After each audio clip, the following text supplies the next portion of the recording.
Bonjour à tous et bienvenue sur ma chaîne Snooker Evolution. Sur cette vidéo je vais vous faire un résumé en français des bases du snooker en s'inspirant du livre Jimmy White Masterclass. La première des choses c'est qu'on va parler de votre position à adopter au snooker. Ça dépend toujours de votre taille, grande, petite, maigre ou grosse.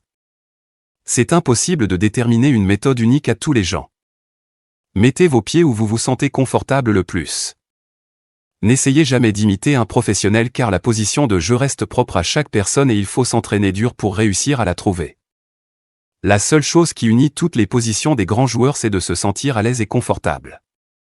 Il ne faut pas ressentir la tension sur n'importe quelle partie de votre corps. Vos jambes et votre corps doivent être parfaitement équilibrés quand vous tentez de jouer votre coup. Si jamais vous vous sentez gêné, essayez de bouger jusqu'à ce que vous vous sentez à l'aise. Essayez de vérifier auprès de votre ami si une autre partie de votre corps à part votre bras maintenant la canne bouge lorsque vous frappez. Si oui, il faut faire un effort pour immobiliser cette partie. Essayez de mettre en place ces recommandations et ça sera par la suite la meilleure position pour vous. Deuxième chose importante, c'est votre main chevalet sur le tapis. Il faut qu'il soit solide comme un rocher. N'importe quel mouvement de celui-ci implique automatiquement le mouvement de la canne et cela implique aussi le changement de point de contact du procédé avec la blanche. Ce qui génère un effet imprévu et par la suite le loupé de sa bille. Placez la main à plat sur la table et écartez les doigts aussi larges que confortables en les gardant écartés. Relevez les jointures à environ 2 pouces de la table et pincez le pouce en s'assurant que la paume du pouce repose toujours sur la table avec la moitié inférieure du pouce appuyée contre la jointure du premier doigt. Il devrait y avoir un canal en forme de V pour que la queue passe à travers. Ces doigts doivent s'accrocher au tapis. Troisième élément important, c'est votre bras chevalet posé sur le tapis. Il doit être droit ou aussi droit que possible sans commencer à se sentir mal à l'aise. Il serait stupide d'insister pour que bras soit parfaitement droit, mais le plus important est de ne pas le bouger au moment de l'exécution de votre coup. Oui, je sais que beaucoup de joueurs, y compris les meilleurs, jouent avec le bras plié sur le tapis du snooker. La raison pour laquelle je vous demande de jouer avec un bras direct est que lorsque vous subissez la pression, vous êtes susceptible de bouger le haut du corps et l'épaule sur votre position de tir.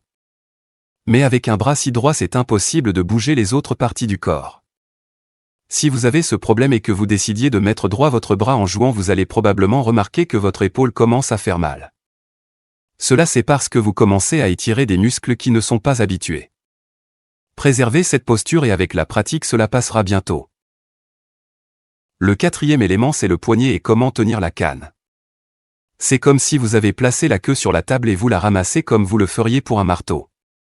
Vous descendez dans la position du jeu avec la même prise sur la crosse. Rappelez-vous que vous tenez la queue, vous ne la saisissez pas. En utilisant seulement une tension suffisante pour l'empêcher de voler hors de votre main pendant que le tir est joué. La queue est tenue avec le pouce et 2 premiers doigts.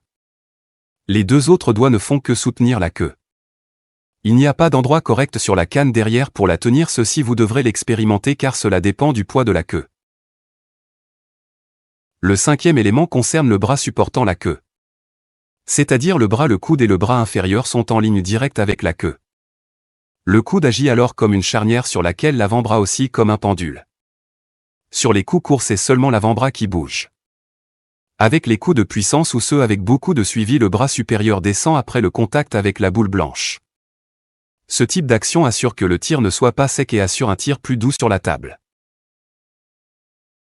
Le sixième élément le plus important, c'est l'exécution du coup ou Q-action.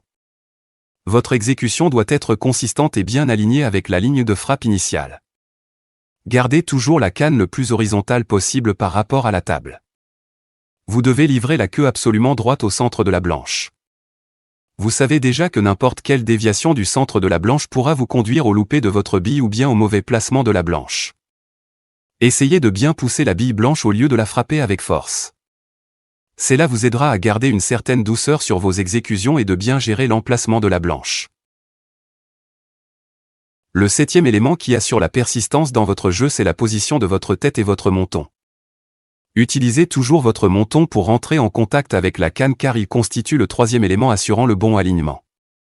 Gardez toujours votre tête immobile lorsque vous commencez à limer et après l'exécution du coup. Le mouvement de la tête pendant que le tir est joué est probablement la faute la plus grave et la plus fréquente des joueurs amateurs. Je vous explique. Si la tête bouge, les yeux, le cou et le haut du corps bougent aussi et ça impacte intégralement votre précision. Le 8e élément primordial, c'est les yeux ou ce qu'on appelle le centre de vision. Il faut d'abord réussir à trouver son centre de vision pour définir la point de contact idéal de la canne sous le menton et intégralement la position de la tête. Concernant le système de visée, vos yeux flottent entre 3 points. Le premier point sur la bille blanche et c'est le point où vous voulez que la pointe du procédé touche la blanche. Le deuxième point sur la bille à empocher et c'est le point où vous voulez que la blanche entre en contact avec celle-ci. Le troisième point, c'est la poche où la boule finira. Au moment de la frappe, les yeux doivent être concentrés sur la bille à empocher, pas la blanche et pas non plus la poche. Merci d'avoir pris le soin de regarder cette vidéo. N'hésitez pas de vous abonner à ma chaîne Snooker Evolution pour voir plus de vidéos.